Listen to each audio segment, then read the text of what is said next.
చైనాలో కూడా జరిగింది కానీ ఇంకొక ఫ్రాన్స్లో కూడా జరిగింది కానీ ఇలాంటి సంఘటన అయితే జరగలేదు. ఈ పర్టికులర్ ల్యాడల్ ఈ మోల్టెన్ లావాని క్యారీ చేసే బకెట్ ఏమైనా చేసే ల్యాడల్ ఉన్న బకెట్ ఇప్పుడు బ్లాస్ట్ అవడం చూడలేదు, ఇప్పుడు జరగలేదు అని చెప్తా ఉన్నారు. అప్పుడు ఒక డిఫరెంట్ బ్లాస్ట్ జరిగింది, బట్ ఈ కైండ్ ఇప్పుడు జరగలేదు.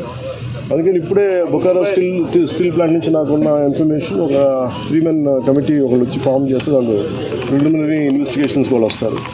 ఏ నేపథ్యంలో జరిగినాయి, సేఫ్టీ ప్రోటోకాల్స్ ఎలా ఉన్నాయి, సేఫ్టీ ఆడిట్ ఎలా జరిగింది, ఇవన్నీ పరిగణలో తీసుకొని వాళ్ళు చేశారంటే ఇవన్నీ సీరియస్ ఇష్యూస్ కాబట్టి కూర్చోబెట్టి ఒక ప్రెస్ మీట్లో ఇది ఒక ఎమోషనల్గానో ఏదైనా కూర్చోబెట్టి సడన్గా ఒక మాట అనేకూడదు, అది అందరి మీద బాధ్యత ఉంది.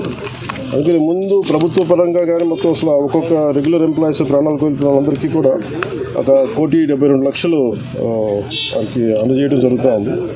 అలాగే కాంట్రాక్ట్ ఎంప్లాయీస్కి 45.75 లక్షలు, అలాగే వాళ్ళ ఎంటైటిల్డ్ టర్మినల్ బెనిఫిట్తో పాటు మరణించిన వారి కుటుంబానికి 5 లక్షలు ఎక్స్ గ్రేషియా, మరణించిన వారి కుటుంబ సభ్యులకు ఒక్కొక్కరికి ఉద్యోగం, సివియర్గా ఇంజూర్ అయిన వారికి 10 లక్షలు, అలాగే ట్రీట్మెంట్లు అయ్యే ఖర్చు మొత్తం రాష్ట్రీయ ఇస్పాట్ నిగమ్ లిమిటెడ్ వారు భరిస్తారు.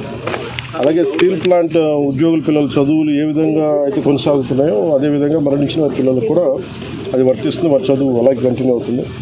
మరణించిన వారి notional date of superannuation that means retirement ఏ రోజు వరకు అయితే ఉంటుందో అప్పుడు దాకా వారి కుటుంబ సభ్యులు స్టీల్ ప్లాంట్ క్వార్టర్స్లోనే ఉండొచ్చు. అలాగే ఎవరైతే కుటుంబ సభ్యులు స్టీల్ ప్లాంట్ టౌన్షిప్ బయట ఉన్నారో వారు కూడా ఇఫ్ దే డిజైర్ అంటే వాళ్ళు కోరుకుంటే ఆ స్టీల్ ప్లాంట్ క్వార్టర్స్లో కూడా వాళ్ళు కూడా ఉండొచ్చు. అలాగే ఇందాక నేను చెప్పినట్టుగా బొకారో స్టీల్ ప్లాంట్ నుంచి 3 men కమిటీని ఎంక్వైరీ జరుగుతూ ఉంది. అలాగే మరణించిన వారి కుటుంబాలకి ఆసుపత్రిలో ఉన్న వారికి అండగా నిలబడుతూ రాష్ట్ర ప్రభుత్వం కూడా వారికి పూర్తి సహాయ సహకారాలు అందిస్తాం.